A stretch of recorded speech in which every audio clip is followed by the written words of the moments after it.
tant pis pour eux. Donc, sur la formation de la convention d'arbitrage, enfin là, en fait, on revient à un examen classique des droits des contrats, formation, exécution. Le tout est évidemment quand même matiné de ce qu'on a dit sur l'autonomie de la convention d'arbitrage. Le régime de l'autonomie irradie sur l'ensemble du régime de la convention d'arbitrage, que ce soit pour la formation ou pour l'exécution. Donc, sur la formation de la convention d'arbitrage, il y a des règles de fond et des règles de forme.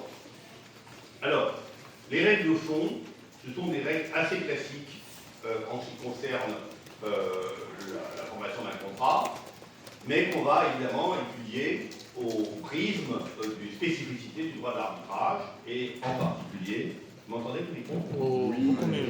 Merci, monsieur.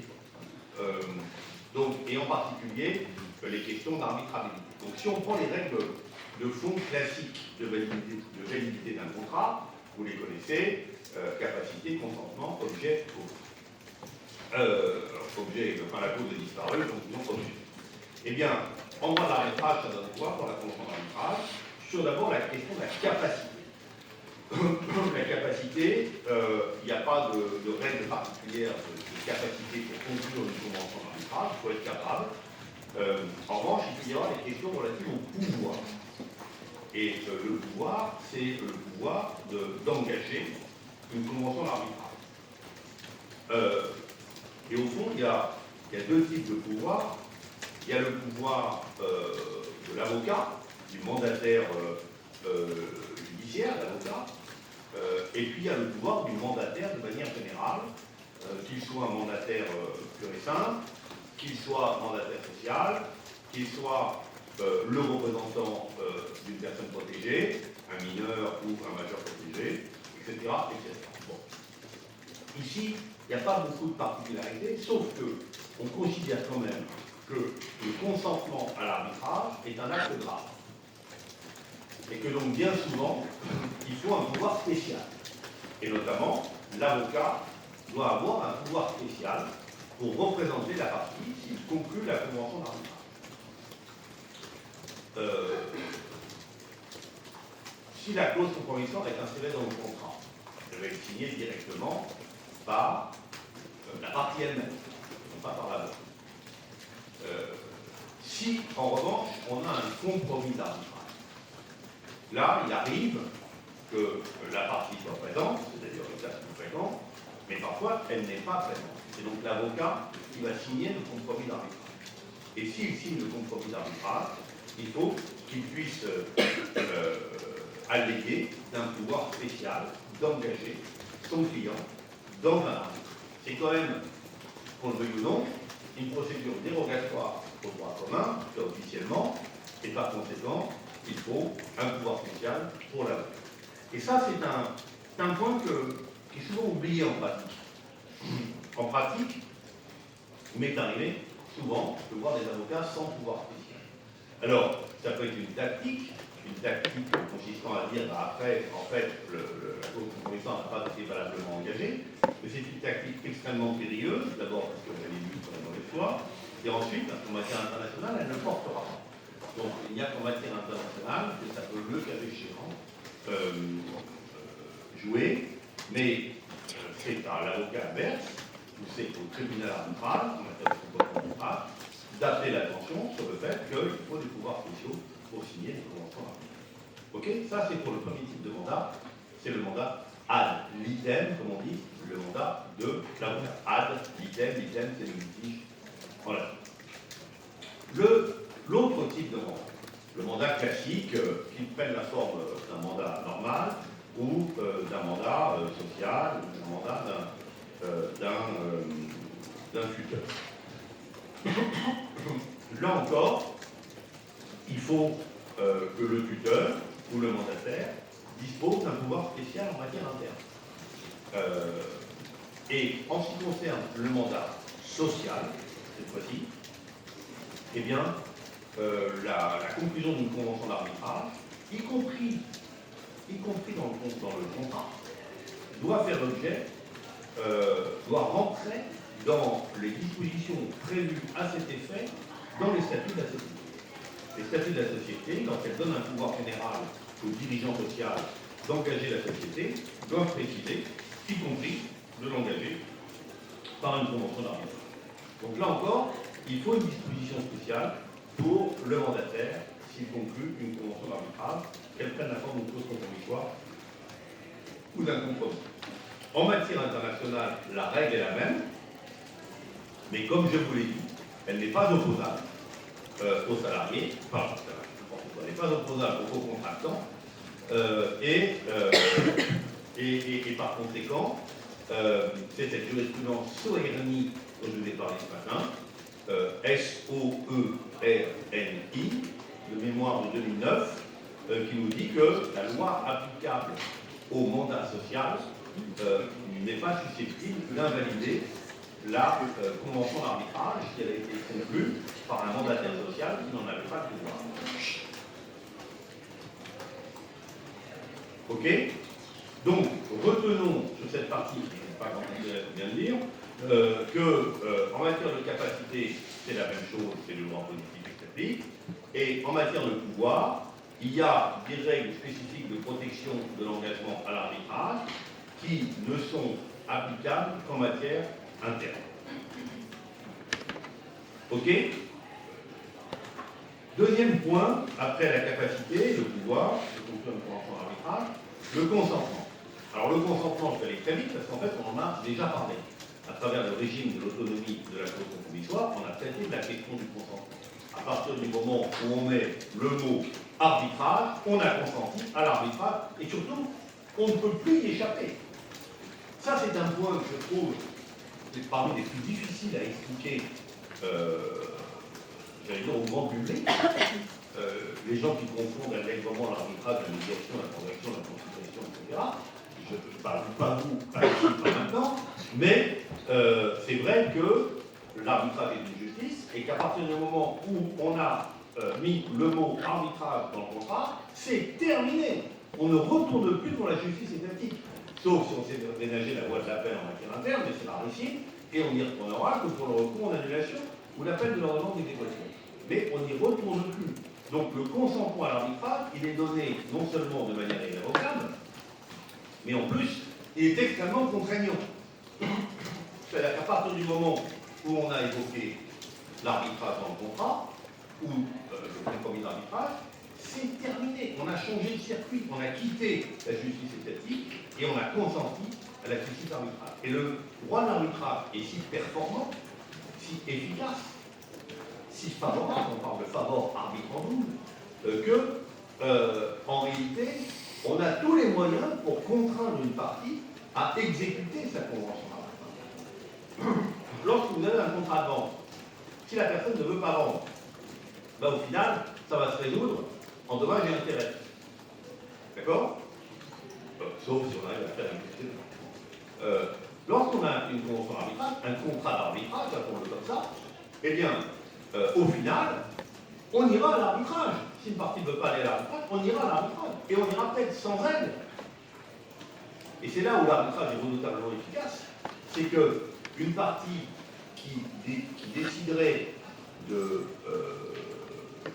refuser l'arbitrage, de ne pas y aller, de ne pas y participer, eh bien, l'arbitrage se fera sans elle.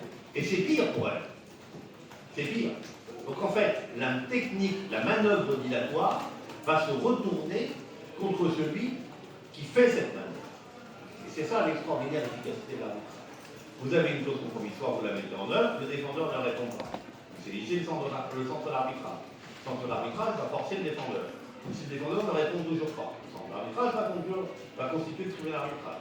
Le tribunal d'arbitrage va statuer. Vous allez plaider dans le tribunal sans partie adverse. C'est quand même plus simple hein, de jouer son adversaire. Bon, donc vous avez. Moi j'ai déjà vu des audiences comme ça. Il n'y a personne en face. C'est tranquillou, hein. Je peux dire n'importe quoi, il n'y a personne pour me contredire. J'ai d'ailleurs eu des audiences comme avocat et comme arbitre. Et comme arbitre, en revanche, c'est pas du tout confortable. Parce qu'on est quand même obligé de faire attention à ce qu'aurait dit la partie défenderesse si elle avait été là. Et c'est d'autant plus difficile si on n'a pas les éléments. Donc on est en train un peu d'essayer de reconstituer un argumentaire de manière à tout à fait artificielle pour éviter de tomber dans une sentence complètement manichéenne. C'est pas du tout confortable comme arbitre, je déteste ça. Mais comme avocat, ah ben d'ailleurs, tiens, je vous connais. Mais comme avocat, alors là, quand les personnes face à moi, l'audience est plus courte, on insulte copieusement l'adversaire, qui ne peut pas répondre, on dit que c'est une stratégie évidemment de la chaise vide, qu'il devrait sanctionner pour cela, on demande le paiement de tous les frais, etc., etc. Mais à la fin, on a une sentence. Et cette sentence, elle est rendue, elle est valable et elle est exécutoire. Alors il arrive que parfois, c'est rarissime, mais c'est arrivé dans l'affaire Sultan Zoulou, les parties disent, la partie condamnée, disent je n'ai pas participé à l'arbitrage, ce n'est pas de ma faute, c'est parce que je n'ai pas été valablement notifié, c'est parce que je conteste, et va essayer d'obtenir devant la Cour, dans le cadre du recours, la nullité de la clause de la sentence arbitraire. Ça marche rarement, mais ça marche parfois, je veux dire, et ça m'énerve, parce qu'effectivement, on n'a pas joué le jeu de l'arbitrage, c'est pas pour contester l'arbitrage après. Mais il est vrai, si on regarde les choses de manière cynique, qu'un arbitrage coûte cher, parfois, là, c'est l'arbitrage international, et que la partie va se dire, moi je ne vais pas payer les frais d'avocat, les frais d'arbitrage, je vais me laisser condamner, et puis, de toute façon, par exemple, prenons un État qui a exproprié. Il a exproprié, c'est sûr, c'est incontestable. Il va perdre dans l'arbitrage, il le sait. Il va être condamné à plusieurs dizaines, centaines de millions. Est-ce qu'il a intérêt à se défendre? Il va engager des frais d'arbitrage, des frais d'avocat, des frais de participation à l'arbitrage. Il a évidemment intérêt à se défendre pour essayer de réduire sa condamnation. Mais s'il ne le fait pas, il va ensuite aller devant la cour d'appel, il va attaquer la sentence sur le principe de la violation du contradictoire, et il peut espérer l'emporter. Il aura pris un risque minimum, c'est-à-dire les frais de défense devant la cour d'appel, qui sont infiniment moins que les frais de défense devant un tribunal arbitral, en espérant que ça marche. Ça marche très rarement, mais parfois ça marche. Dans l'affaire Sultan Zoulou, on a parlé d'année lundi, l'affaire Sultan Zoulou, parce que c'est vraiment l'affaire qui suit. Bon, c'est une affaire extraordinaire, je vous en parlerai. Un arbitre tout seul, et qui a condamné la Malaisie à 15 milliards, et qui a déplacé le siège de l'Espagne à la France, parce que la France est l'acteur de l'arbitrage, et parce que le juge espagnol, après l'avoir nommé, lui a fait une anti-suite d'injonction d'arrêter l'arbitrage. Bon, et la Malaisie a fait la politique de la chaise vide dans cet arbitrage, elle n'a pas participé à l'arbitrage, en disant qu'elle n'a pas participé, elle n'a rien dit, elle n'a pas répondu. Elle a été condamnée à 15 milliards, ça donne pas mal, et après elle a dit, mais j'ai été mal notifié. Je n'ai pas été informé de cet arbitrage. Le monde entier est au courant de cet arbitrage, sauf la Malaisie. Donc c'est pas de chance, c'est que c'était elle qui était concernée. Enfin, elle a bien joué puisqu'elle a obtenu l'annulation de la sentence, qui a été présentée des groupes en France quand même. Je referme cette parenthèse, on reparlera de cette affaire, qui est une des affaires les plus importantes de la décennie. Mais je vous donne un autre exemple qui m'est arrivé hier. Je vous ai dit, je vous en ai déjà parlé d'ailleurs de cette affaire. C'est une affaire dans laquelle je défends une société française contre un État africain, et on a une clause d'arbitrage qui a 50, 60 ans, enfin, qui est rédigée à l'ancienne. Je vous en ai parlé déjà. Une chose que je n'ai pas vue dans la clause d'arbitrage, mais que j'ai repérée hier, c'est qu'il est indiqué que une fois que je dépose ma requête d'arbitrage avec le nom d'arbitre que j'ai choisi, l'autre partie a 30 jours pour répondre et pour choisir un arbitre. Et il est indiqué que si elle ne répond pas, eh bien, elle est considérée, elle est réputée avoir accepté ma demande. Ça devient une demande définitive.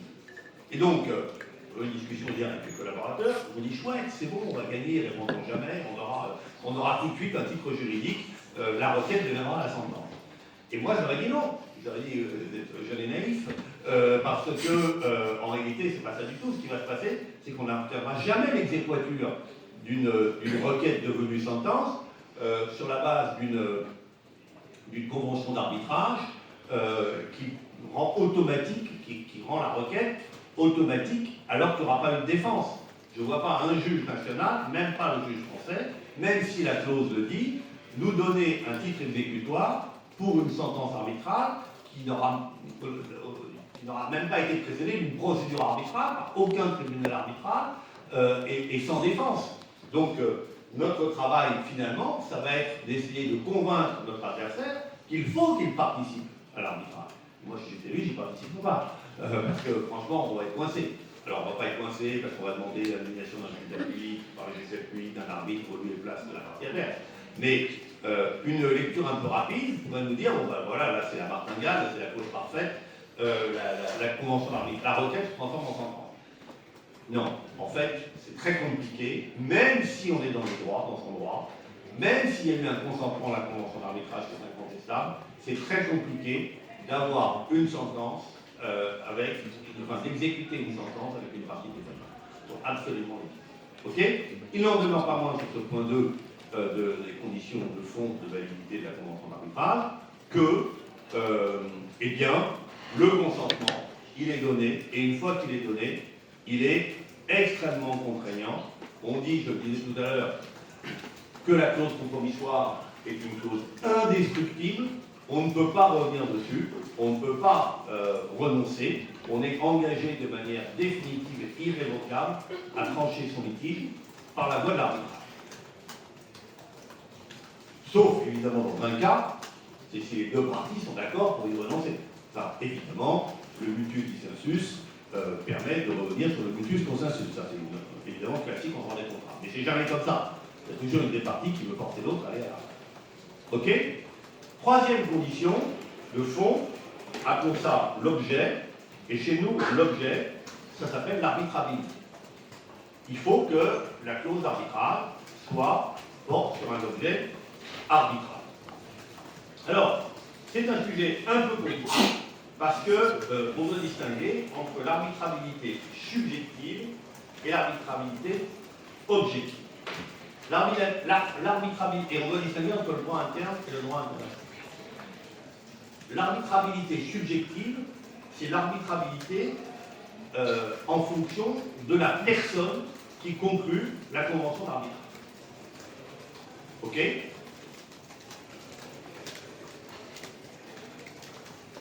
Quel type de personne pourrait se voir interdite de conclure une convention d'arbitrage? Je vous pose la question.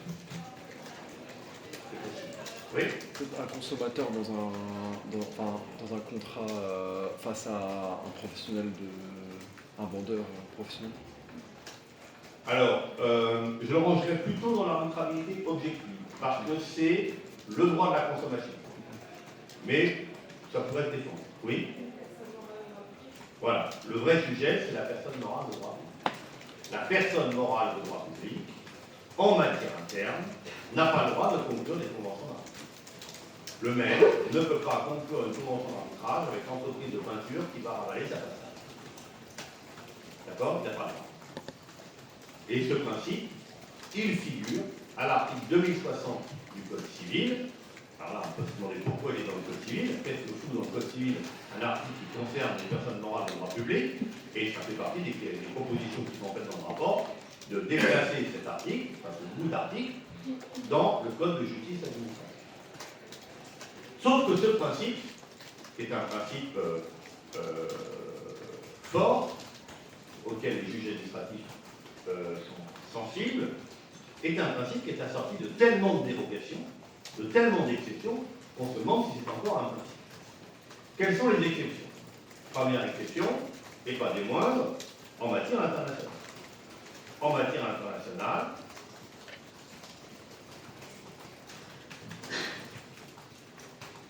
internationale, la jurisprudence a dit depuis 1966 et l'arrêt Galakis, G-A-L-A-K-I-S, que, tout à l'heure je vous ai dit que c'était 63, Galakis c'est 66, que une personne morale de droit public qui conclut une convention d'arbitrage avec une personne étrangère, une personne morale étrangère, eh bien, c'est valable. C'est valable sur quelle base? Sur la base de la règle C. C'est-à-dire que c'est la même règle, en fait. À partir du moment où on est dans le registre international, on s'échappe des contraintes internes et, eh bien, on est dans un autre monde. Et dans cet autre monde, la personne morale de droit public, c'est un opérateur du commerce international. Et donc, elle doit pouvoir conclure des conventions d'arbitrage. Et ça s'est produit plein de fois. vous avez des personnes morales de droit public, il y en a de moins en moins des personnes morales de droit public. Avant, il y avait par exemple la régie Renault. Renault, la marque Renault, c'était une personne morale de droit public. Renault, vous voyez, le losange. Bon. Pendant longtemps, c'était une entreprise d'État nationalisée. Vous aviez toute une série comme ça d'entreprises. Air France, EDF, tout ça, c'était des entreprises d'État. Aujourd'hui, c'est des sociétés anonymes, des sociétés commerciales. Donc, il n'y a plus de sujet. Il en reste quelques-unes. La SNCF, la RATP, des grandes entreprises. Ces grandes entreprises d'État, des grandes entreprises. Bon. Bien. Est-ce que ces sociétés-là peuvent conclure des conventions d'arbitrage à l'international? Si la SNCF veut acheter des trains à Bombardier, Bombardier c'est le Canadien qui fabrique des trains, Bombardier ne voudra en aucun cas se retrouver dans le tribunal administratif de Paris. Jamais. Donc si jamais on veut des wagons auprès de Bombardier, il y aura une clause compromission. Et en matière internationale, c'est autorisé. Il y a l'exemple que je vous ai donné la dernière fois de l'INSERM. l'INSERM, grand organisme de recherche, un des 5 plus grands organismes de recherche en France. L'INSERM, qui conclut un contrat avec un organisme de recherche norvégien, et il y a évidemment une clause compromissoire. Donc, première exception importante, en matière internationale, une personne morale de droit public peut conclure une convention d'armes. C'est vraiment un élément important. Deuxième exception, c'est l'article 2060 lui-même qui prévoit dans son alinéa 2, j'aurais dû prendre mon code, est-ce que quelqu'un peut le lire, l'alinéa 2 de l'article 2060 du Code civil. D'ailleurs, alinéa 1 et alinéa 2. Un volontaire qui se désigne. Oui, allez-y. Non. Toutefois, c'est des catégories. Alors, commencez par l'alinéa premier. Ah. On ne peut compromettre sur les questions d'état et de capacité des personnes, sur celles relatives au divorce et à la séparation de corps ou sur les contestations intéressant les collectivités publiques et les établissements publics et plus généralement dans toutes les matières. Donc, sur les collectivités publiques et les contestations qui intéressent les personnes publiques. Donc, on ne peut compromettre, on ne peut pas conclure. Mais comme je vous l'ai dit, l'article 2060 ne s'applique qu'en matière interne. D'accord? Donc, on ne peut conclure, on ne peut compromettre, on ne peut conclure de convention d'arbitrage sur les sujets qui intéressent les personnes morales de droit public et les collectivités publiques. Ok? Collectivité publique, une université, c'est une collectivité publique. D'accord? Continuez. Et plus généralement dans toutes les matières qui intéressent l'ordre public. Donc ça, c'est le bout de phrase qui a été balayé par la jurisprudence en 1992. On reviendra là-dessus. Considérez que ça n'existe pas, ça vous figure dans le Code civil, vous l'effacez à l'an 50. Oui. Alinéa 2. Toutefois, des catégories d'établissements publics à caractère industriel et commercial peuvent être autorisées par décret à compromettre. Alors, cet alinéa 2, c'est une exception intéressante. Toutefois, les établissements publics à caractère industriel et commercial, vous vous souvenez de ça en deuxième année, pour les malheureux qui ont fait du droit administratif, c'est-à-dire nous tous, les EPIC, d'accord? Donc les EPA ne sont pas concernés, mais les EPIC le sont. Donc le législateur s'est dit, bon, il faut quand même autoriser les EPIC à conclure des conventions d'arbitrage. Vous pouvez relire encore, pardon? Juste l'alinéa 2. Oui. Toutefois, des catégories d'établissements publics à caractère industriel et commercial peuvent être autorisées par décret à compromettre. Par décret. D'abord, la première chose qu'on doit dire sur cette exception, c'est que cet alinéa 2, il ne date pas du même moment que l'article 2059, l'article 2060 alinéa 1er et l'article 2061. Cela, je vous l'ai dit, il date de 1972. L'alinéa 2, c'est un ajout de 1975. En 1975, le législateur s'est dit, on va ajouter un alinéa dans le Code civil pour les EPIC. Ok? Donc, quand on voit arriver quelque chose de cette nature, on se dit, les pouvoirs publics, le gouvernement, a une idée en tête pour les EPIC, très précisément. Est-ce que ce texte a donné lieu à une application? Eh bien, pendant 30 ans, non. C'est-à-dire qu'il a été inséré en 1975, on ne sait pas pourquoi. Ça rejoint toute la discussion qu'on a eue sur la manière dont les lois sont. On parle du Code civil, là, hein. Il y a Portalis qui se retrouve dans sa tombe, quand même. Bon, on lui dit, on va insérer la possibilité pour les équipes de conclure des conventions d'arbitrage, mais on ne sait pas pourquoi. Et on ne sait pas pourquoi, et d'ailleurs on ne va pas le faire.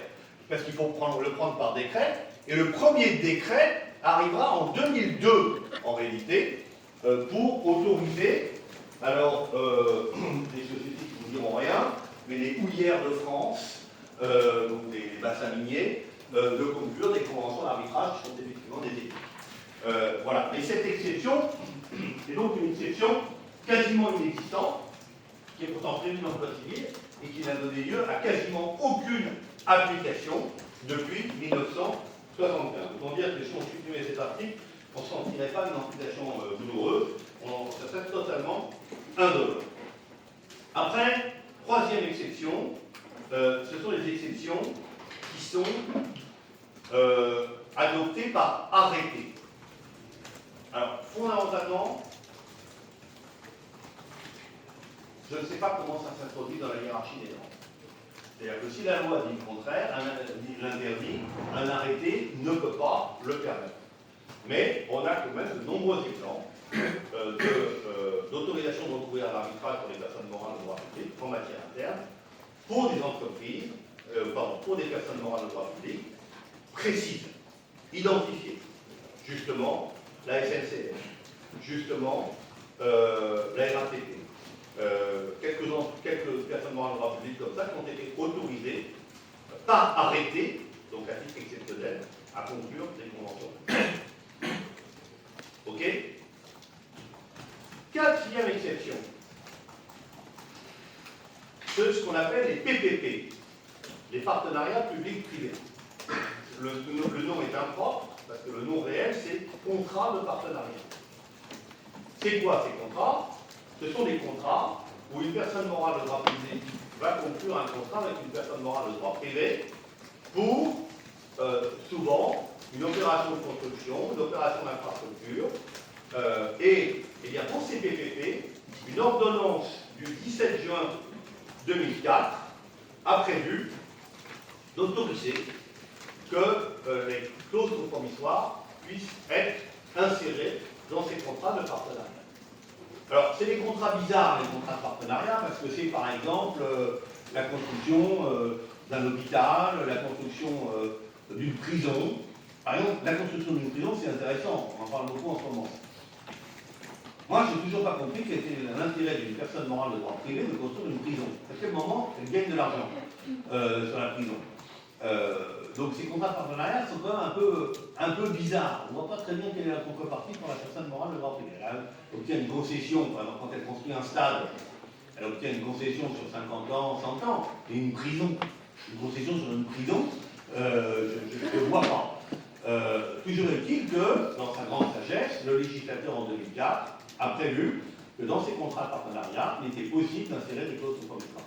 Or, le champ d'application de ces contrats de partenariat est assez large. Il n'y a pas que la construction. Et donc, ça veut dire quand même que là, on a une exception au principe d'interdiction de la clause compromissoire qui s'applique dans beaucoup de domaines. Parce que là, les contrats de partenariat, ça peut être vraiment des contrats purement internes. Donc, ça montre bien qu'il y a une appétence, y compris pour le juge administratif, enfin pour les opérateurs administratifs, d'avoir recours en matière interne à l'arbitrage. Et c'est le cas. Bon. La vérité, c'est que ces contrats de partenariat, ça fait 21 ans maintenant, ça n'a pas trop marché. L'outil juridique n'a pas été tellement utile, mais en tout cas, c'était autorisé. Et puis, on a un dernier exemple, que je ne peux pas ne pas citer ici, qui est l'affaire Tati. Qui, encore une fois, dans l'affaire Tati, non, oui, oui, mais j'ai oublié de parler de ça. Oui, allez-y. Oui, pardon, j'ai pas compris de quoi il s'agit exactement, c'est contrat de partenariat.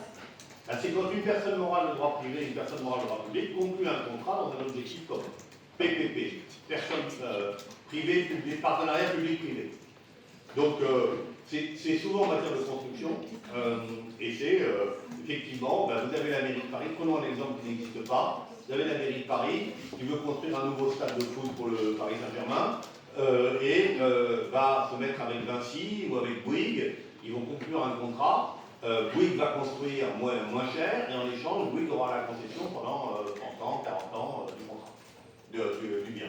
Et la ville aura un stade, Je veux dire, quand digne de ce nom. Oui. on conclut un contrat, on a toujours un objectif commun. En quoi ça se distingue de... Comment?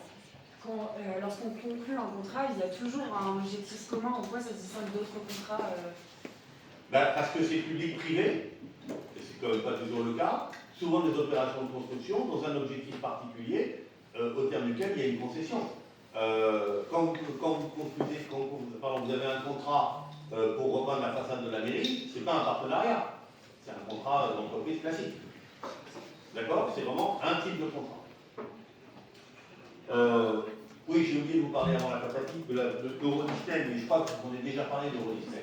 Bon, c'est quand même une exception qui existe en droit positif, il faut la citer. C'est la loi du 9 août 1986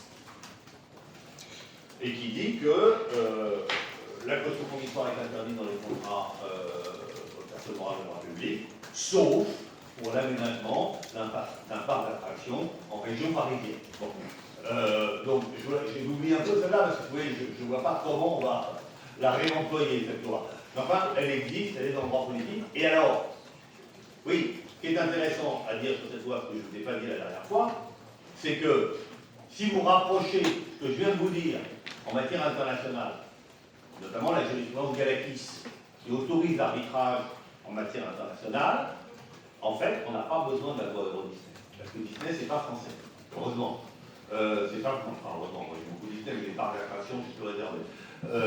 Et donc, en fait, on n'avait pas besoin de cette loi. Mais le Conseil d'État était tellement, comment dire, incertain dans cette affaire que on a, en réalité, il a d'abord dit que ce n'était pas autorisé en droit français, c'était faux. C'était faux. Il a rendu un avis en 86 en disant on ne peut pas. En fait, il voulait contraindre Disney à renoncer à l'arbitrage. Donc ils ont dit on aurait bien aimé, mais c'est pas autorisé en droit français. Et donc le Conseil d'État a remis un avis en disant l'arbitrage n'est pas possible, on ne peut pas insérer une clause compromissoire dans le contrat Euro-Disney, le droit français ne le permet pas.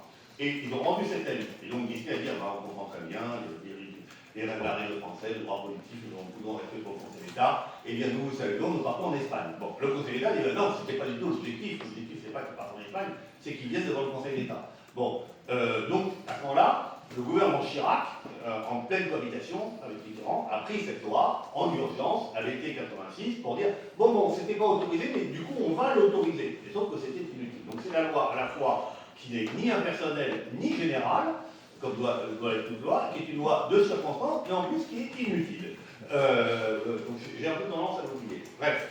Donc, mais elle existe, elle est là, et si mon cours se veut d'être exhaustif, il faut la citer. Alors, il faut que je vous parle aussi du vote de 2024.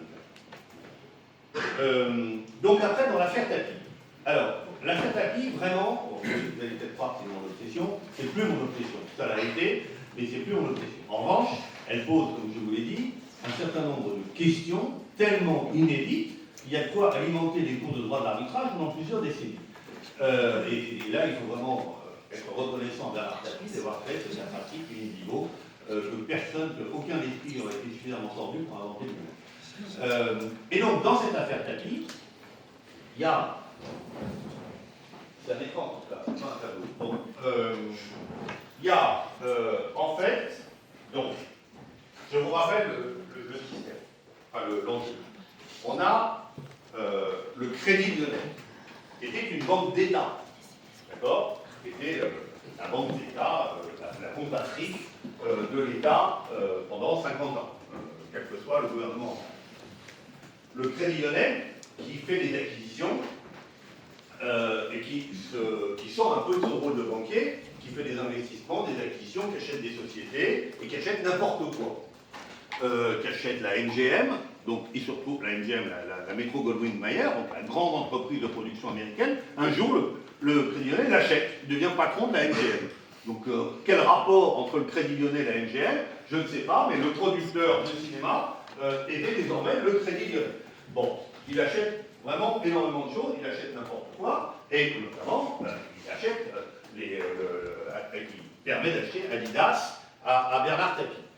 Tout ça sur injonction du président de la République de l'époque, François Mitterrand, et avec à la tête du Crédit Lyonnais un président qui était extrêmement respecté, qui était à la fois major de l'ENA et major de Polytechnique. Donc il ne pouvait pas se tromper, Claude Haberer. Bref, sauf que c'est un fiasco généralisé et que le Crédit Lyonnais va faire faillite.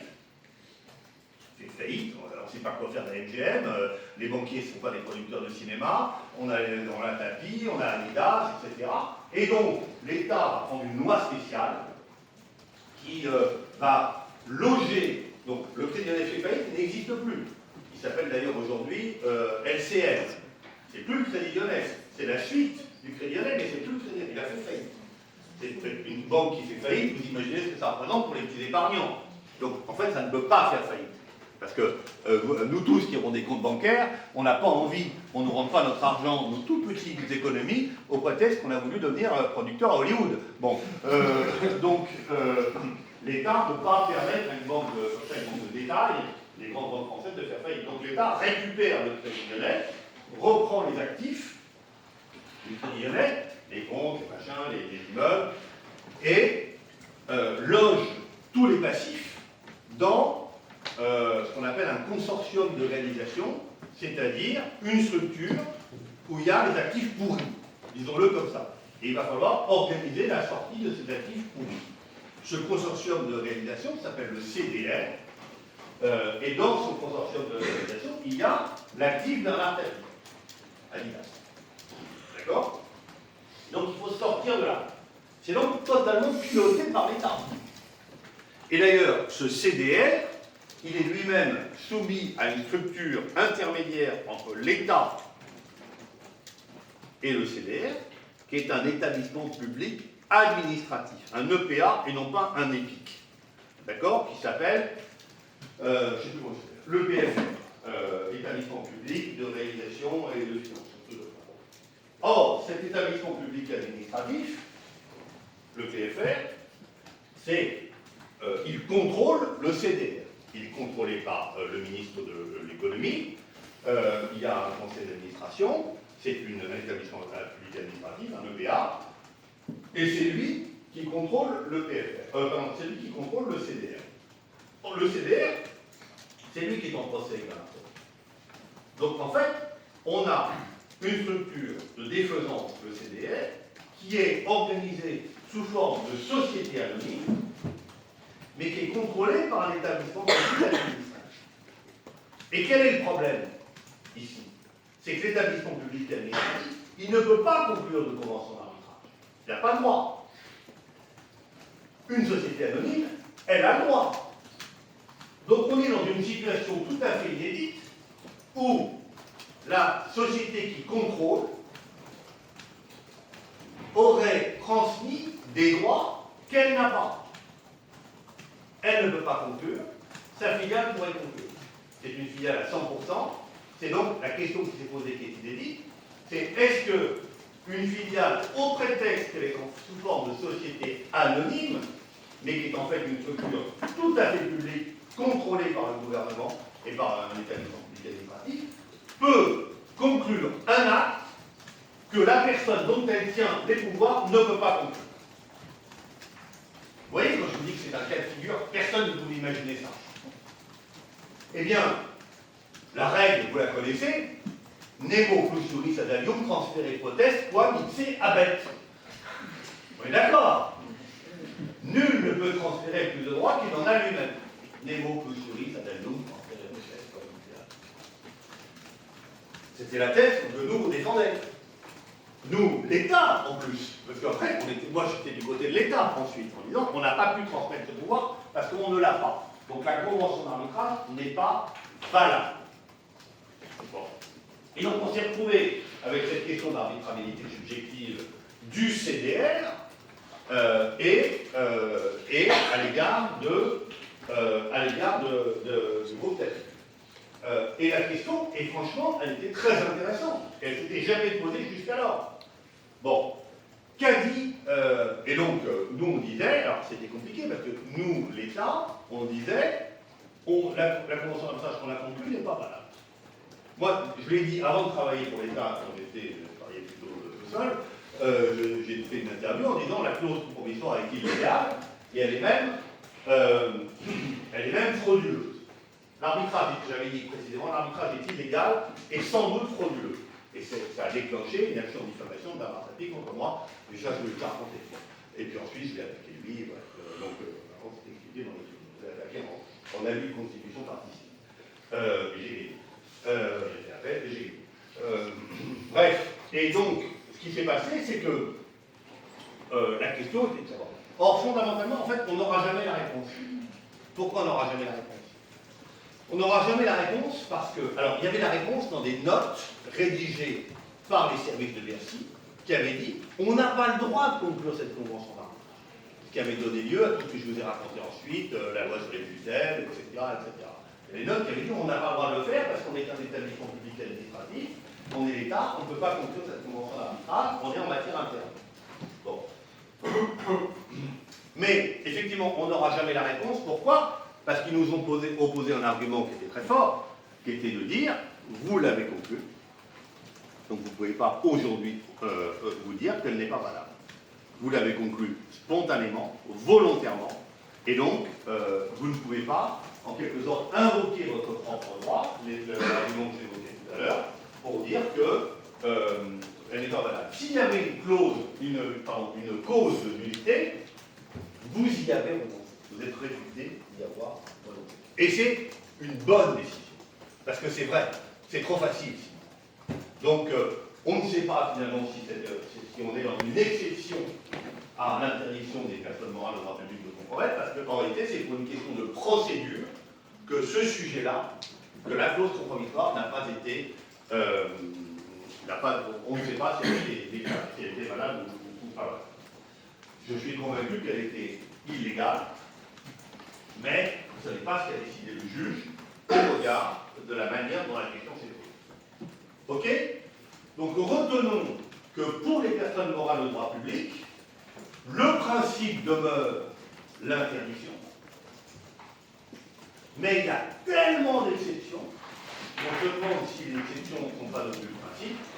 La première exception, c'est la matière internationale, et ensuite, toutes les exceptions que j'ai déclinées, les contrats de partenariat, l'article 1060 de l'alinéa 2, les arrêtés, les défis, etc., etc.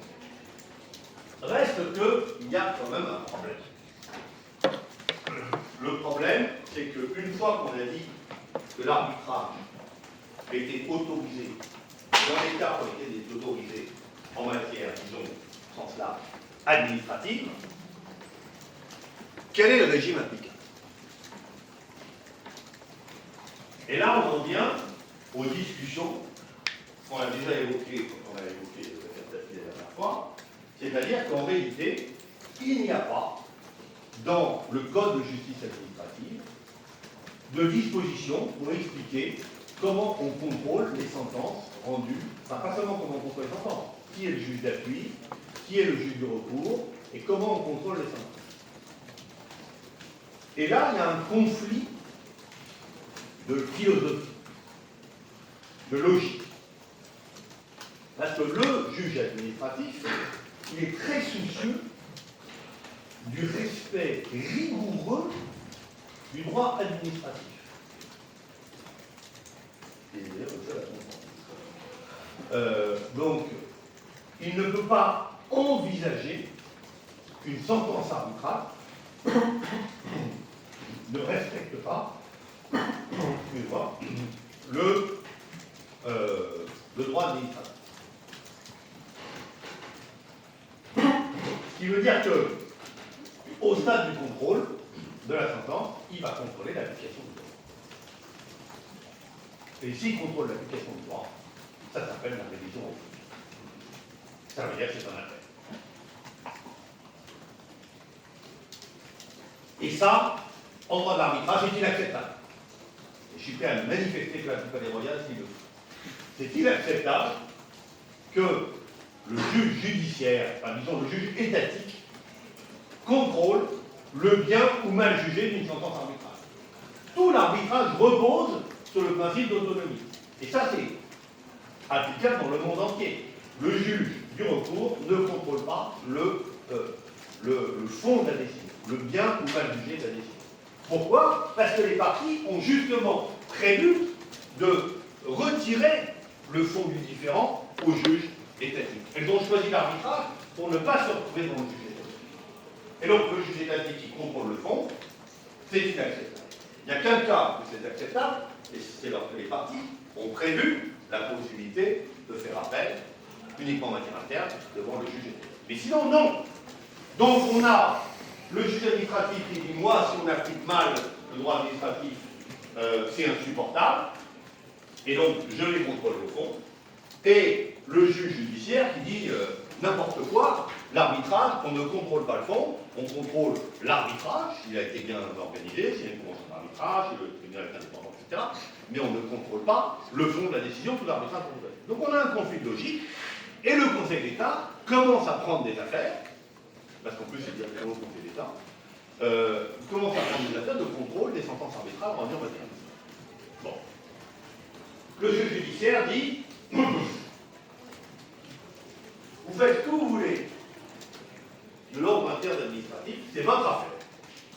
Après tout, si vous voulez contrôler les sentences arbitrales internes, c'est votre affaire administrative, c'est votre affaire, vous avez votre petit droit, vos petits machins, etc. Mais vous ne touchez pas à l'international. L'international, c'est nous. Et le Conseil d'État répond ah non, non, non, non, pas du tout. L'international administratif, c'est nous, parce que c'est administratif.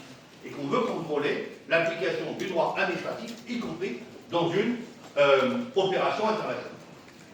Et donc on a des décisions, c'est l'affaire Inter dont je vous ai déjà parlé, on a des décisions où chacune des juridictions se déclare compétente.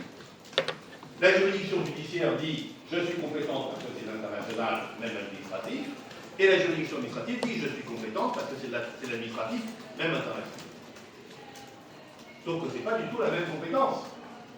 À la fin, le juge administratif contrôle le fond, tandis que le juge judiciaire ne contrôle pas. Il y a un rapport qui est produit par un conseiller d'État qui s'appelle Daniel Labetoul. L-A-D-E-T-O-U-2-L. Labetoul produit un rapport en 2007, dont on a appris après qu'il était destiné à autoriser la loi pour favoriser l'arbitrage tapis, et peu importe, il n'y a pas eu ce rapport à finalement rien donné, mais en tout cas, qui a proposé un régime spécifique pour l'arbitrage en matière administrative, qui montre bien qu'il n'y en avait pas. Mais il n'a pas été adopté depuis. Quand le rapport a été rendu public, ça fait un tollé dans la communauté de l'arbitrage. On dit c'est n'importe quoi, vous avez tué la place de Paris, vous êtes fou au nom de votre droit rétrograde, etc. Bon. Mais ça a été une vraie bagarre. Moi, j'ai publié un article qui s'appelait Rapport Labetoul, le grand bazar, qui fait qu'un jour j'ai croisé Labetoul dans un colloque, là, faisait monsieur la main.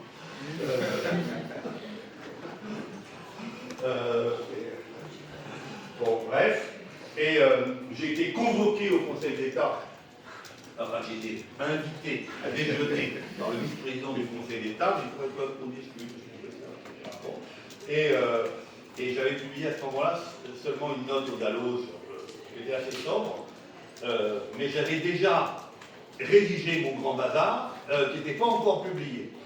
Et je me disais, oh là là, quand ils vont le découvrir après le déjeuner, parce que c'était pas un déjeuner seulement avec le vice-président, il m'a fait le grand truc, il m'a fait visiter tout le conseil d'État, regardez, c'est la salle de l'Assemblée, regardez, c'est la chambre, etc.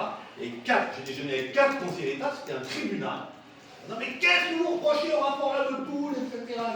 Bon, j'étais jeune professeur à l'époque, mais j'ai tenu ma position, et puis surtout je suis français.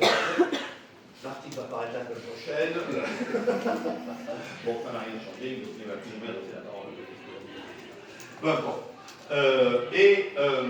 Donc voilà, il y a vraiment eu un conflit entre les administrativistes et les arbitragistes pour une question qui n'est pas une question pratique importante, parce que des affaires comme ça, il y en a une par décennie, mais qui est une question symbolique extrêmement. C'est aussi la raison pour laquelle, dans le rapport qu'on a rendu cette année, et dans le projet de rapport, il y a l'idée de rapatrier l'ensemble du contentieux relatif à l'arbitrage à la juridiction judiciaire, quitte à renforcer un peu plus le contrôle, non pas du fond, évidemment, mais des règles d'ordre public. Parce que c'est vrai que ce qui a motivé aussi la position du Conseil d'État, c'est l'époque où le juge judiciaire ne contrôlait même plus vraiment l'ordre public. Et ça faisait peur. Ça faisait peur à tout le monde. Mais depuis 2017, ça a changé. Depuis 2017, depuis l'arrivée au fond, on reviendra sur tout ça, le contrôle de l'ordre public est plus approfondi par l'ordre judiciaire, et donc il y a quand même un espace plus propice à maintenant recueillir le contrôle des sentences arbitrales qui contrôlerait, des sentences arbitrales administratives qui contrôleraient aussi l'application de l'ordre public administratif. Ça, ils peuvent le faire, les juges judiciaires. Ils peuvent le faire. Ce qu'ils ne feront pas, c'est contrôler le fond du droit. Et comme la jurisprudence INSERM a dit que finalement, eh bien, le juge administratif ne doit contrôler que le noyau dur de l'ordre public, on n'est quand même pas loin d'un accord, et dans le rapport qu'on a rendu, on a donné 5 raisons pour lesquelles il fallait rapatrier. On a auditionné des conseillers d'État, ils restent opposés sur le principe, mais ils sont omnipotents. Si on doit céder quelque chose, on ne cédera là-dessus, mais il n'est pas sûr que ça marche. Ok? En tout cas, voilà un peu le sujet, comme se présente la question assez fondamentale quand même, de l'arbitrabilité, c'est-à-dire l'objet de la convention arbitrale, à travers cette question de l'arbitrabilité subjective, c'est-à-dire en fonction de la personne qui conclut le contrat. Il y a une deuxième arbitrabilité, c'est l'arbitrabilité objective. Quelles sont les matières qui sont arbitrables et celles qui ne le sont pas? Depuis 2016, c'est plus simple. C'est plus simple. Tout ce qui est disponible peut faire l'objet d'une convention arbitrale.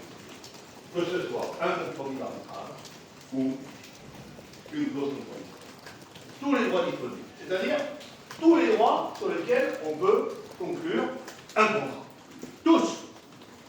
Et on en arrive aux questions qu'on a déjà abordées ensemble, y compris le contrat de travail, y compris le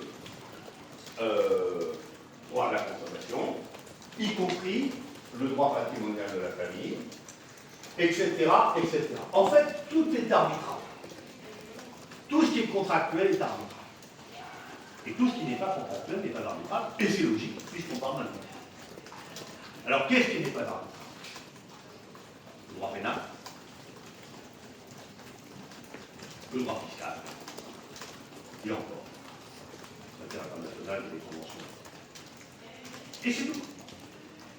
Et c'est tout.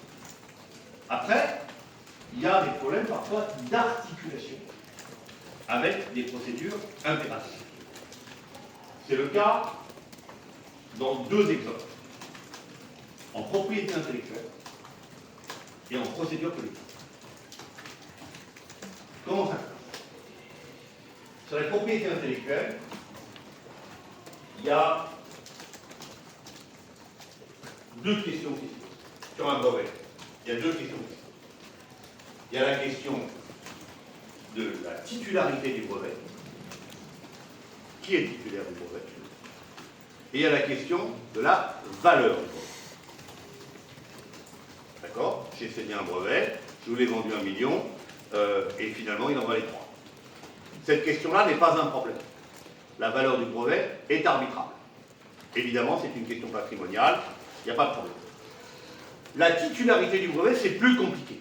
Parce qu'un brevet, il est inscrit à l'INPI, et l'inscription à l'INPI, c'est une inscription publique, erga omnes. C'est un droit qui s'oppose à tous. Donc pendant longtemps, on a considéré que la question de la titularité du brevet n'était pas arbitrable. Seule la patrimonialité du brevet était arbitrable. Mais la jurisprudence a changé, et elle a accepté que la titularité du brevet soit évoquée dans un arbitrage à titre incident. Et la Cour de cassation a accepté ça. D'abord la Cour d'appel de Paris, dans un arrêt dont le nom est facile à retenir surtout en ce moment, Miss France. L'arrêt Miss France de 2004, c'était sur la société Miss France, c'est pas vous. Donc cet arrêt Miss France Et ensuite, il y a un arrêt de la Cour de cassation de 2008 ou 2009 qui a reconnu l'arbitrabilité de la titularité d'un brevet à titre incident. En revanche, ce qu'on ne sait pas, parce qu'il y a des interprétations divergentes, c'est si c'est également reconnu à titre principal. Certains ont dit la Cour de cassation l'a accepté à titre incident. Ça ne veut pas dire qu'elle ne l'aurait pas accepté à titre principal. Ce n'était pas le sujet. Et d'autres disent non, non, elle a bien précisé à titre incident pour exclure à titre principal. En d'autres termes, on ne sait pas, aujourd'hui en droit positif, si on peut évoquer, si on peut arbitrer un litige qui porte sur la titularité d'un brevet. Moi, je pense que oui, je pense que le juge finirait par le reconnaître. Ok? Ça, c'est le premier sujet un peu difficile. Le deuxième sujet, le deuxième point de connexion, c'est les procédures collectives. Alors là, c'est une des questions les plus complexes du droit de l'arbitrage, parce qu'on va devoir articuler des procédures dont les natures sont extrêmement différentes. La procédure collective, comme son nom l'indique, elle est collective, il y a une série de créanciers, et elle est publique. La procédure d'arbitrage, elle oppose deux personnes, un créancier et un débiteur, et elle est privée. Comment articuler une procédure d'arbitrage et une procédure collective? Et c'est très important parce que ce n'est pas parce que votre débiteur est en faillite que la clause d'arbitrage n'est plus valable, évidemment. Surtout que c'est quand même fréquent les faillites. Donc ça serait. Et puis on peut aussi imaginer des faillites de confort pour éviter l'arbitrage. Donc il a fallu articuler ces deux règles. La procédure collective et la procédure d'arbitrage. J'ajoute une deuxième contrainte. C'est que, aussi bien on ne peut pas renoncer à la convention d'arbitrage uniquement parce que le débiteur est en faillite, mais on ne peut pas non plus favoriser le créancier qui bénéficie d'une convention d'arbitrage à l'égard des autres créanciers du débiteur. Ce serait quand même un peu facile de dire, écoutez, moi, le tribunal arbitral m'a octroyé cette somme, tant pis pour vous, les gars. Non, il y a un classement de créances, comme vous le savez, dans la procédure collective, et il faut donc réussir à coordonner tout cela pour que la procédure d'arbitrage et la procédure collective puissent être respectées. Bon, c'est une des questions techniques les plus compliquées, mais je vais vous donner la réponse dans les grandes lignes. Dans les grandes lignes, on considère que la clause de commission va s'appliquer et que le tribunal arbitral va statuer sur le montant de la créance. D'accord? Il va dire le débiteur failli. Alors en général, c'est plus le débiteur, c'est l'administrateur judiciaire, peu importe, ce représente le débiteur, doit au créancier tel montant. En revanche, il va statuer que sur le montant et il ne va pas statuer, il ne va pas condamner à payer. S'il condamne à payer, il sort de son rôle. Il n'a pas le droit de le faire. Parce qu'une fois que le créancier aura le montant, il va aller à la procédure collective avec son montant. Et c'est dans le cadre de la procédure collective que il va y avoir la masse des créanciers et que ce montant sera considéré, et qu'éventuellement il y aura une condamnation à payer, soit du montant, soit avec une remise, etc., soit rien du tout, puisqu'il sera tout en bas des créanciers qui reprennent. Bon. Donc vous voyez, on articule ça comme ça. Le tribunal arbitral reste compétent pour fixer le montant de la créance.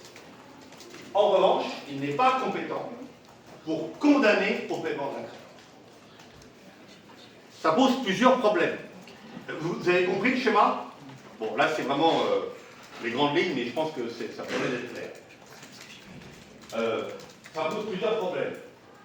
Le premier problème, c'est que pour déclencher l'arbitrage, il faut avancer les frais. Les frais d'arbitrage, les frais d'avocat. Ça veut dire qu'il faut que l'administrateur judiciaire accepte de payer les frais d'arbitrage et les frais d'avocat d'un débiteur qui est déjà en redressement. Donc c'est les sommes qui arrivent au titre des créances postérieures au jugement d'ouverture, qui vont être, en quelque sorte, super privilégiées. Donc il faut articuler ça aussi avec l'état du patrimoine du débiteur failli.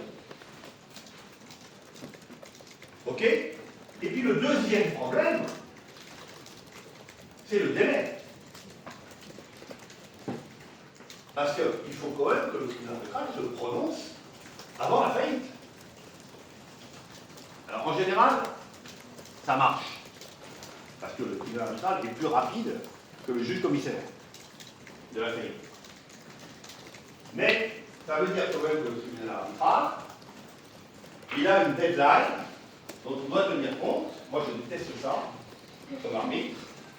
On doit tenir compte de la deadline pour que la créance pour laquelle je vais peut-être condamner le débiteur, pas condamner, pardon, et évaluer le débiteur, puisse ensuite être introduit dans le cadre de la faillite. Ça veut dire que le créancier de la faillite, il va, au moment du jugement d'ouverture de la faillite, il va inscrire une créance virtuelle, non déterminée, et il préférera garder la procédure arbitrale parce qu'il va pouvoir expliquer sur sa créance, etc. Il avancera peut-être les frais du défendeur si celui-ci ne veut pas payer.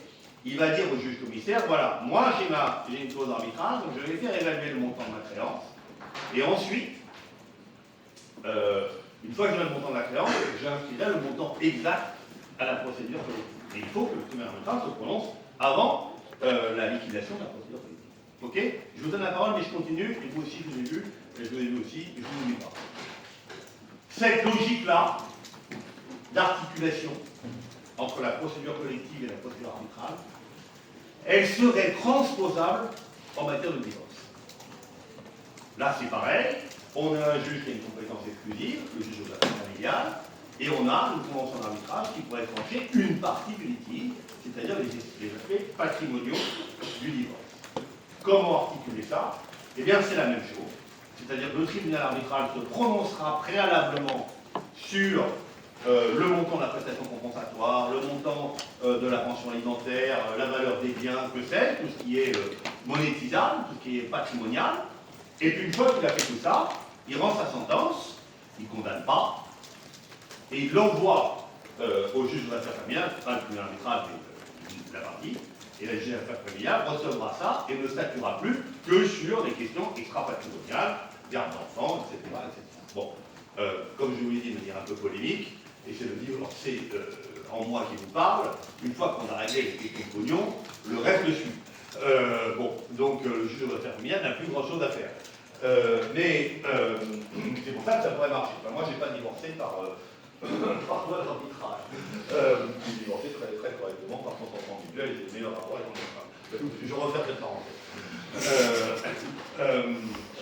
Donc voilà. Mais, donc vous voyez, là on a trois domaines où il faut quand même articuler la propriété intellectuelle, les procédures collectives et le droit de la famille, où ça vaut être arbitrable, il faut articuler ça, ça reste arbitrable. Et je termine vraiment, avant de vous donner la parole à tous, en vous disant que pour cette matière, mais je vous l'ai déjà dit, il y a des protections supplémentaires, et on en revient à ce que vous disiez, je ne sais plus, vous, tout à l'heure, ou non, je ne sais plus qui, ou vous, sur le droit à la consommation et le droit du travail. Quand je vous ai dit tout à l'heure, je vous ai posé la question tout à l'heure de l'arbitrabilité subjective, vous m'avez répondu droit de la consommation. C'était qui?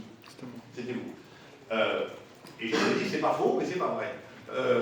Parce qu'effectivement, on parle du droit de la consommation, mais au titre de la faiblesse supposée du consommateur, il y a une disposition spéciale de protection qui est le fait que la clause compromissoire elle est inopposable, et c'est la même règle pour l'employé. Je vous l'ai déjà dit, j'y reviens pas. Je le range plutôt dans l'arbitrabilité objective parce que c'est la matière dont il est concerné ici, avec un dispositif de protection spécifique pour ces parties faibles très particulières que sont le consommateur et l'employé. Mais dans l'article 2061 du Code civil, donc la clause compromissoire interne en matière de consommation, on parle de contrat conclu pour une activité professionnelle, et on ne sait pas si ça ne concerne que le contrat de consommation ou tous les contrats déséquilibrés. Vous pouvez le lire, mademoiselle 2061 alinéa 2, Madame Cotillier. J'arrive.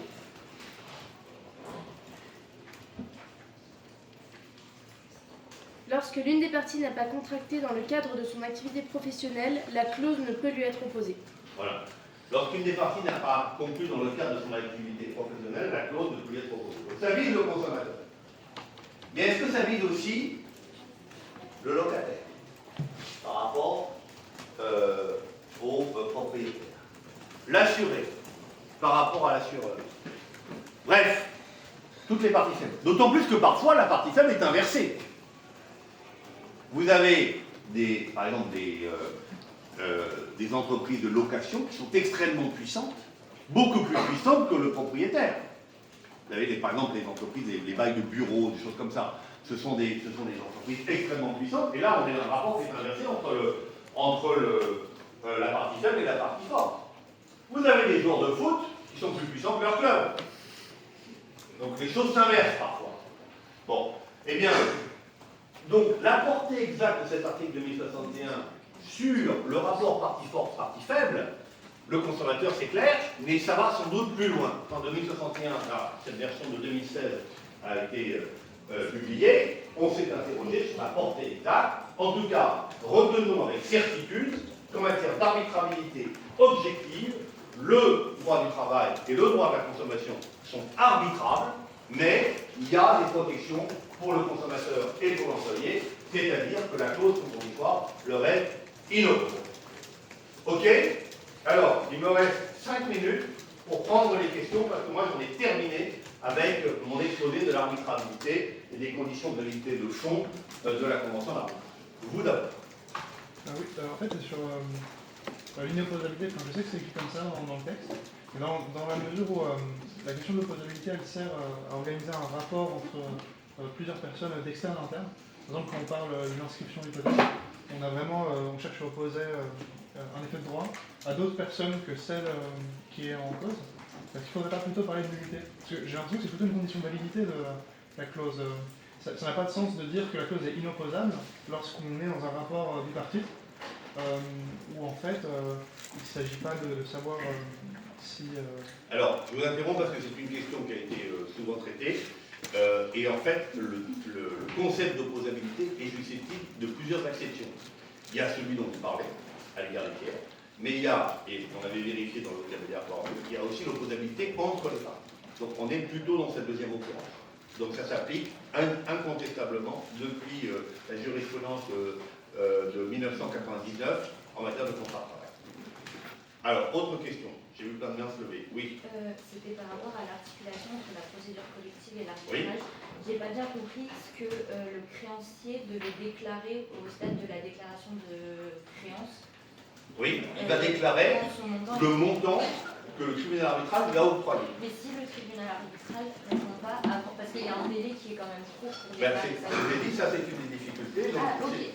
C'est la responsabilité du tribunal arbitral de répondre avant. Alors c'est vrai, vous pouvez avoir un débiteur qui joue un peu la montre, qui dit oui, j'ai pas le temps de répondre, etc. Donc le tribunal arbitral va dire écoutez, moi je sais que j'ai un délai pour mon créancier éventuel de déclarer sa créance à la procédure collective, par exemple, avant le 1er avril, vous aurez votre sentence au plus tard le 31 mars. Voilà. Et c'est le tribunal arbitral qui doit le faire. Oui.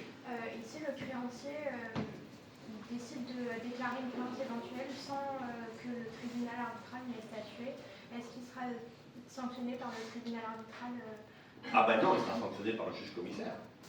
Et par l'autre partie dira la clause compromissoire n'a pas été respectée, votre créance n'a pas de titre. D'accord. Oui. Une question. Je ne suis pas sûr si ça c'est lié à ces problèmes d'articulation, mais dans le cas où un contrat a été conclu à cause de la corruption et en plus il y a un procès pénal en cours, l'arbitrage doit s'arrêter. On peut dire que la compétence est en suspens, la compétence du tribunal arbitral. Alors ça c'est un autre sujet, c'est vrai que j'aurais pu l'aborder, c'est le sujet du sursis à exécution, le sursis au cas de procédure pénale par avis. C'est un sujet assez complexe Et ce que je vous propose, c'est de le garder pour la prochaine fois. Parce que c'est un sujet important, en pratique c'est très important. Il y a beaucoup de manœuvres, parfois de mauvaise foi. Parce qu'en fait, le pénal, ça s'enclenche très vite. Hein. Il suffit de faire une inscription de faux et on est déjà dans le pénal. On n'a pas besoin d'invoquer la traite des êtres humains pour être dans le pénal. On peut être dans un pénal soft. Une inscription de faux, un faux témoignage, c'est du pénal. Et si vous dites j'ai fait un faux témoignage, j'ai saisi le juge pénal, on attend que le juge pénal soit prononcé pour continuer l'arbitrage, ça peut prendre 10 ans. Donc c'est une situation très complexe dans laquelle se trouve le tribunal arbitral qui doit évaluer le risque qu'il prend, lui, le tribunal, à avancer l'arbitrage sans attendre le résultat du pénal. Parce que moi j'en ai eu plein des affaires comme ça. On a une partie qui saisit le juge pénal et qui vous dit, ah bah, écoutez, vous ne pouvez pas continuer, vous n'avez pas les mêmes moyens d'investigation, je vous dis que là il y a une escroquerie, le juge pénal va forcément le constater, l'autre partie dit n'importe quoi, c'est pas une escroquerie, c'est une procédure dilatoire, on vous demande de continuer. En général, ce qu'on dit, je l'ai fait d'ailleurs dans un tribunal qui était présidé, dans une affaire qui était présidée par Philippe Stoffel. On était très embêtés parce qu'il y avait, c'était une affaire de droit corse. On dirait le droit corse n'existe pas en principe. Vous avez raison. Sauf qu'il y a des gens, il y a des coutumes. C'était compliqué, on était entre Corses. Et donc, il y avait une plainte pénale qui avait été déposée. Et une partie disait, bah, tant que la plainte pénale n'est pas tranchée, vous ne pouvez pas saisir. Et l'autre partie disait, mais non, il y en a pour des années, évidemment, vous devez vous prononcer. Et un des problèmes qu'on a eu, c'est qu'on ne sait pas, en fait, quand ça s'arrête, le pénal. D'abord, l'enquête par le juge d'instruction, c'est très long. Mais ce n'est qu'une instruction. Après, il y a le renvoi, éventuel, devant le tribunal correctionnel. On en prend pour 1 an. Après la décision du tribunal correctionnel, il y a un appel. On en prend pour 3 ans. Puis après, il y a la cassation. Donc en fait, on en prend pour 10 ans. Donc c'est compliqué de se dire, parce qu'il n'y a pas de raison de s'arrêter après la première instance, en fait. Donc c'est compliqué de se dire, est-ce qu'on suspend ou est-ce qu'on ne suspend pas? Parfois, on a intérêt à suspendre parce que c'est nauséabond et qu'on n'a pas les moyens d'enquête. Mais parfois pas. Et j'ai une autre affaire qui est une affaire célèbre, que je vous raconte en 2 secondes, où c'est une affaire qui concerne une corruption d'arbitre. C'est très très rare. Le pénal, c'est souvent du pénal entre les parties, c'est pas de la corruption d'arbitre. Or, une sentence arbitrale est rendue, une affaire célèbre, je peux en parler, ça s'appelle Comis Impex contre l'État du Congo. Une sentence pénale est rendue, enfin une sentence arbitrale est rendue en faveur de la société Comis Impex en 2011, qui condamne le Congo à 1 milliard. Et puis, quelques années plus tard, le Congo porte plainte devant le juge d'instruction en disant que le président du tribunal arbitral a été corrompu et qu'il a toute une série de preuves pour la corruption. Le président du tribunal arbitral en question, je ne donne pas son nom, parce que ce n'est pas la peine, est une figure de l'arbitrage international. Peut-être une des plus grandes figures de l'arbitrage international, ça donne ça un âge. Franchement, ça surprenait beaucoup. Tous ceux qui le connaissaient, on dit qu'il avait été acheté par des montres, c'était des Libanais, des comme vers vous, qu'il avait corrompu, etc. Et on voit une photo de lui, je ne sais pas quoi. Bon, il y a un témoignage d'un ancien ministre de la Justice de Bill Clinton, etc., etc. Bon, et qu'est-ce qu'ils font? Ils déposent un recours en révision devant la CCI. Et la CCI reconstitue un tribunal, et le tribunal arbitral est reconstitué, et moi je suis nommé par le Congo. Donc celui qui allègue la corruption, on protestera. On décide de prendre un président qui est hors du milieu français pour rendre une sentence à l'abri de toute critique. Et la première chose que fait le Congo, ils disent, vous suspendez en attendant la décision finale sur la corruption, parce qu'évidemment, la révision de la sentence dépend de la corruption. Et on ne l'a pas fait. On a regardé les pièces, on a estimé qu'il n'y avait pas le début du commencement de la moitié d'une preuve, et que la seule personne qui l'avait accusé était un oui-dire, c'est-à-dire réputation de quelqu'un qui dit à quelqu'un qui dit à quelqu'un, et que même cette personne s'était rétractée. Donc on a estimé qu'il n'y avait rien qui pouvait établir le commencement d'une corruption. Donc on a rendu une sentence pour rejeter la révision. Mais l'enquête pénale continue. Peut-être qu'on s'est trompé, je ne crois pas. Peut-être qu'on s'est trompé et qu'à terme, J'ai vu d'ailleurs qu'il y avait un réquisitoire supplétif qui venait d'être rendu, et vous avez élargi l'enquête. Et on va retrouver qu'il était effectivement corrompu. Honnêtement, je ne crois pas. Un arbitre qui a fait 400 arbitrages, on ne l'achète pas avec des monstres. En tout cas, sinon, c'est très bizarre. Voilà. Donc, il y a vraiment ce problème d'articulation avec le pénal. J'avais une dernière question. Une main qui levée ici. Oui. J'avais une question concernant la titularité du brevet, vu que c'est l'arrêt de compétences exclusives est-ce que ça ne va pas être une question qui va être traitée par l'Institut prochainement pour dire que c'est une question de public et que c'est pas humain? Pourquoi? C'est une compétence exclusive pour la compétence. Oui. Mais bon, c'est comme le travail. Je dis, jusqu'à ce que vous voir. Non, je pense que de toute façon, si bien il veut, on verra comment ça va. Mais peut-être, on verra. Oui. Oui, juste pour rebondir sur ça, c'est vrai que devant l'INPI, quand on allègue la nullité d'un brevet, il y a un partage de compétences entre l'INPI pour les motifs de nullité absolue et le juge judiciaire pour les motifs de tout ce qui est droit de la personne. Oui. Mais du coup, est-ce que ce serait envisageable? Non, c'est évidemment dans le cadre de la nullité relative. Ok, et pour ça, ce serait arbitrage. Juge judiciaire, oui. Oui. Ok, on se revoit, je ne sais plus quand, le 12, je crois. Non, le décembre. Le décembre, d'ici là, travaillez bien. Travaillez bien.